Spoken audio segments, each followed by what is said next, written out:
तो दोस्तों bye bye Kashmir. सब लोग सो रहे हैं। Bye bye.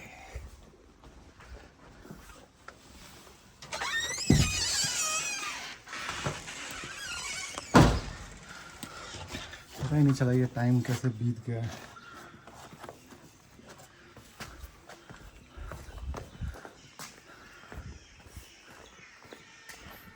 दोस्तों श्रीनगर में 8 दिन बिताने के बाद, 8 दिन बहुत सारी कहानियाँ, बहुत सारे कैरेक्टर्स ऑब्जर्व करने के बाद अब वक्त था नया डेस्टिनेशन का। नया डेस्टिनेशन था मेरा कारगिल। कारगिल के लिए मुझे TRC टूरिस्ट रिसेप्शन सेंटर के वहाँ पर जाना था। वहाँ पर 1500 में आपको शेयर टैक्सी मिल जाती है। तो मैंने कोई टिकट कराई नहीं थी। मैंने कहा, स्वीटी बहन ने कहा कि आप डायरेक्ट वहाँ पर जाके कर लीजिएगा। तो मैं वहाँ पर पहुँचा। वहाँ पर पहुँच के पता चला कि मतलब मुझे आगे की सीट नहीं मिल रही है। मैं थोड़ा सा निराश हो गया। मैंने और मुझे मिल रही थी सबसे पीछे की सीट। मैंने कहा चलो ठीक है, देखी जाएगी। भगवान को बोला, भगवान कुछ जुगाड़ कर, कुछ अच्छे से करो। मेरा मतलब विजुअल्स बहुत अच्छे आने चाहिए, मुझे मज़ा आना चाहिए, दर्शकों को मज़ा आना चाहिए देखने के लिए। 6 बजे का वेट करते करते करते करते हम लोग 10 बज गए। 10 बजे तक कोई नहीं आया। फाइनली मैं था और डॉक्टर साहब थे इंदौर से, उनकी वाइफ थी, एक और थे जो कि लखनऊ से थे, और एक बच्चा और था जिसको क्लास होता था। उन पांचों को लेके फाइनली बस इनोवा चलनी स्टार्ट हुई। और मुझे जब कोई नहीं आया तो आगे की सीट तो दोस्तों एक बात होती है कि इतनी शिद्दत से मैंने तुझे पाने की कोशिश की है कि पूरी कायनात ने मुझे तुझसे मिलाने की साजिश की है। मैं 3 घंटे पहले यहाँ पे 6 बजे आ गया था और मुझे सबसे पीछे की सीट मिली थी।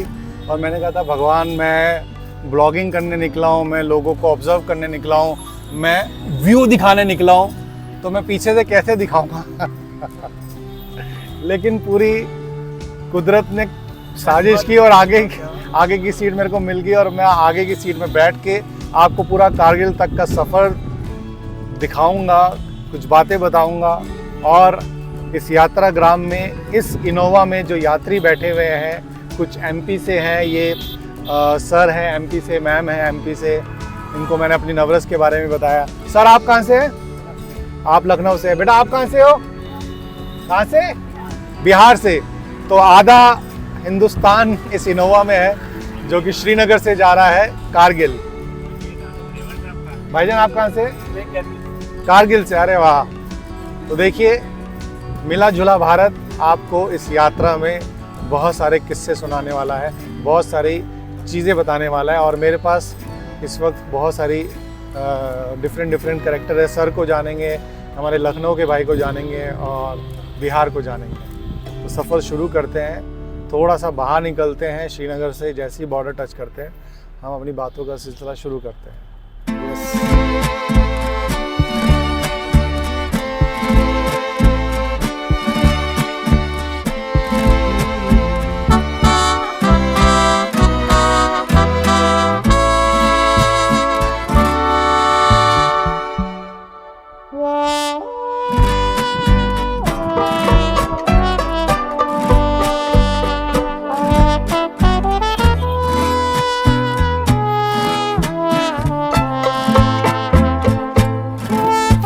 रुके हैं Kargil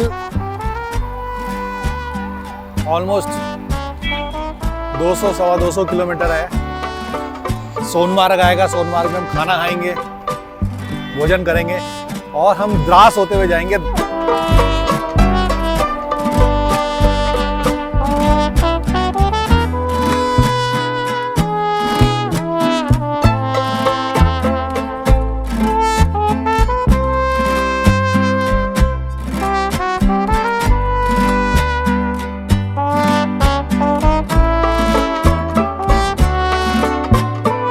Heaven, hell or Mother Earth, the choice is yours.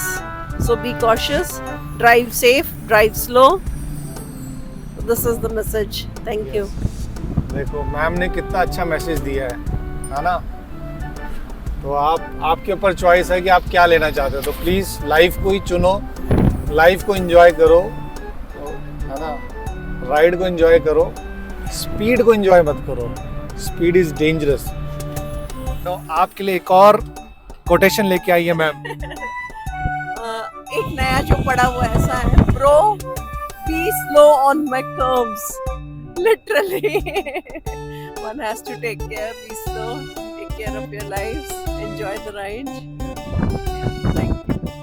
तो आपको इस सफर में हम लगातार अपडेट देते रहेंगे यहाँ के कोटेशन। मैम एक और थर्ड के लिए रेडी रहिए दोस्तों, आने वाला है जल्दी। मैम जल्दी पढ़ेंगी। So driver भैया, how fast he is and how Yes. slow he is. Ji ji. So I can read it or not. तो ये जो ब्लैंक एरिया देख रहे हो, ये बेसिकली अभी जो मैम ने 2 कोटेशन पढ़ी है, तो और आने वाले कोटेशंस लिखे जाएंगे यहाँ पे। बट ये कितना अच्छा आइडिया है, आप एकदम से कैरिड अवे हो जाते हो, मौसम देख के, सड़क देख के राइड करने लगते हो, तेज चलाने लगते हो। तो एकदम से ये आपका मार्गदर्शन करती है, आपके दिमाग को 2 सेकंड के लिए अंडरलाइन करती है और रोकती है कि भैया आराम से चलाओ, आराम से चलाओ, आराम से चलाओ।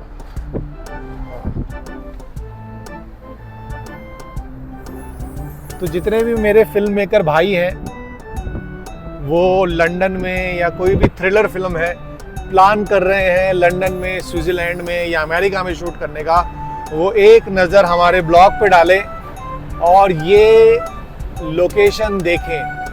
आप यहाँ पे बहुत अच्छे से शूटिंग कर सकते हैं, बहुत शूटिंग फ्रेंडली है और बहुत सिनेमैटिक है यहाँ की लोकेशन। तो ज़रूर प्लान करें, रैकी करें और रैकी के बाद यहाँ पर आप अपनी फिल्म बहुत कम बजट में और बहुत अच्छे से बना सकते हैं। जी सर। आपने किस उम्र में कार चलाना स्टार्ट किया था? ये हो गया 36 साल हो गए, तो कितना हो गया? 36। 36 में। कुछ इस ट्रैवलिंग के दौरान अंकल कभी कोई ऐसी घटना घटी हो? कुछ नहीं हो गया सर, अल्लाह के फजल से। सब अच्छा है। नहीं हो अगर मैं आपका जीवन का टर्निंग पॉइंट जानना गया। चाहूँ? कुछ नहीं हो गया हमको, है साइड में। सब बढ़िया है। थोड़ा छोटा मोटा तो लगता है, वो तो रोड पर आएगा तो लगेगा।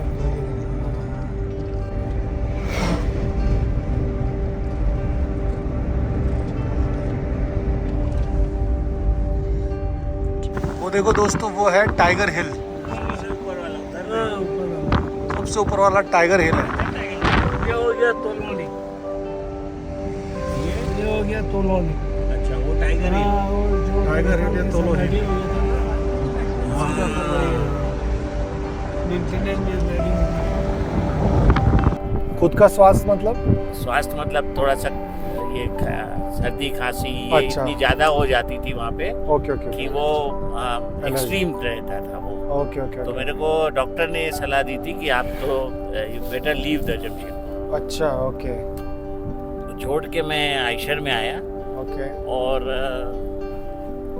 आयशर में करते करते जब मैंने पार्ट टाइम में MBA किया, वो MBA करना मेरे लिए अपने आप में एक टर्निंग पॉइंट था, ऐसा मेरे को लगता है। अच्छा क्योंकि क्या है जी। कि लाइफ के प्रति ऐसा लोग, बहुत सारे लोग MBA करते हैं, हाँ जी हाँ जी। मेरा MBA की तरफ ये रहता है कि मेरे हिसाब से हर व्यक्ति ने MBA करना चाहिए, क्योंकि अगर आप MBA राइट ढंग से करते हैं तो आपके जीवन को एक डायरेक्शन मिलती है, डिसिप्लिन मिलता है। क्यों? क्योंकि न केवल आप अपने आप को समझते हैं, बल्कि उस कोर्स की वजह से जी आप दूसरों को समझना शुरू कर देते हैं। हाँ तो दूसरों के प्रति जो व्यवहार या दूसरों के प्रति जो आपका अप्रोच रहता है राइट, वो बड़ा पॉजिटिव पॉजिटिव और बड़ा अच्छा रहता है। और आप जो गलतियां करते हैं जिनकी वजह से रिलेशनशिप खराब हो सकती है, हाँ मतलब किसी भी मैं रिलेशनशिप की बात कर रहा हूँ, चाहे वो घर के पर्सनल रिलेशनशिप में हो या फ्रेंडशिप हो या सोशल नेटवर्क या अदर लोगों से जो, तो आपकी वो चीजें इतनी पॉजिटिव जाती क्योंकि आपका सोचने का तरीका ही बदल जाता है। अगर आप MBA को सही ढंग से करते हैं। उसको डिग्री न मान के उसके सब्जेक्ट्स को वैसे पढ़ें जैसा कि आपको लगे कि यहाँ ये मैं अपने जीवन में उतार लूं। वाह क्या तो बात है। मैंने अब MBA के जो सब्जेक्ट्स हैं जी जी वो अपने जीवन में उतारे, वाह सर क्या और बात है। उसको उतार के मैंने अब लोगों के प्रति और लोगों से जो चाहे मेरी वाइफ हो, चाहे मेरे बच्चे हो, चाहे मेरे दोस्त हो, जी चाहे आप जैसा कोई व्यक्ति मिलता है रास्ते में, जी जी चाहे कोई भी व्यक्ति हो, तो मैं कोशिश ये करता हूँ कि उसके साथ कॉर्डियल रिलेशनशिप रहे, भले ही वो छोटी सी रहे, राइट भले ही छोटी सी रहे या बड़ी सी रहे। ये तो सर बहुत सीखने वाली बात है, हाँ, ये जो आपने आज मेंशन किया कमाल है। तब से मैंने देखा कि एमबीए करने के पहले का मेरा अप्रोच लाइफ के प्रति और लोगों के प्रति, और एमबीए करने के बाद में मेरा अप्रोच टुवर्ड लाइफ एंड अच्छा होगा। Other people have changed drastically. वाह, जैसे बहुत सारी चीजें मैंने एमबीए से सीखी जो मैंने अपने में उतारी।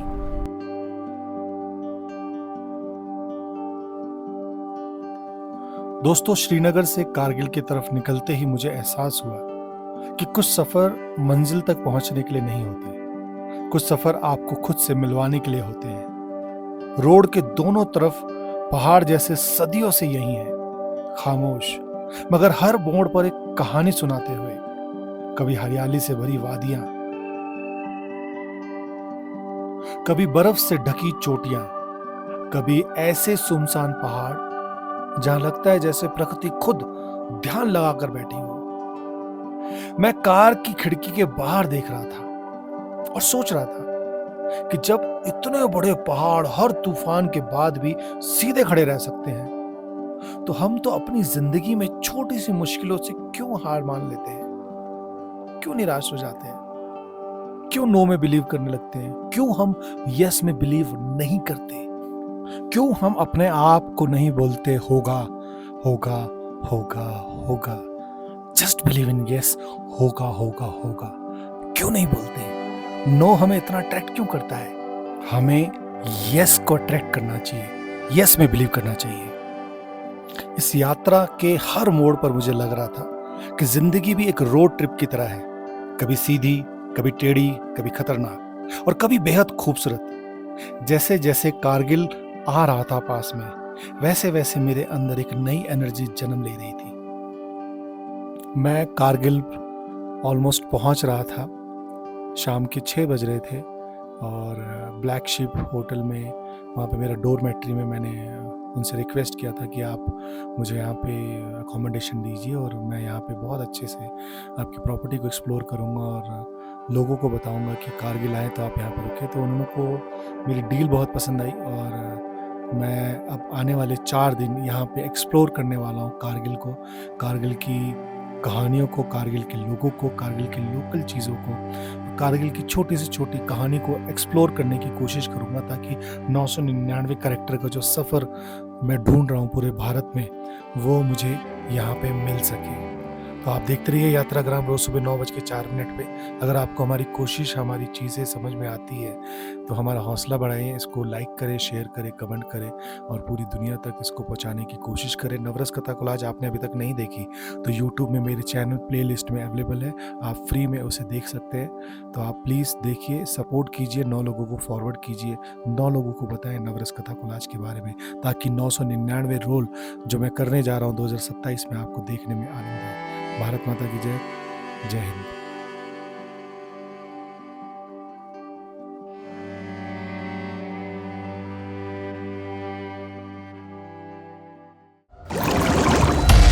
नवरसों का जाल है, मनुष्य सृष्टि ढाल है, कहीं सूक्ष्म तो कहीं विकराल है। नवरस जीवन में जब जब आता, तब तब जीवन जीवन कहलाता।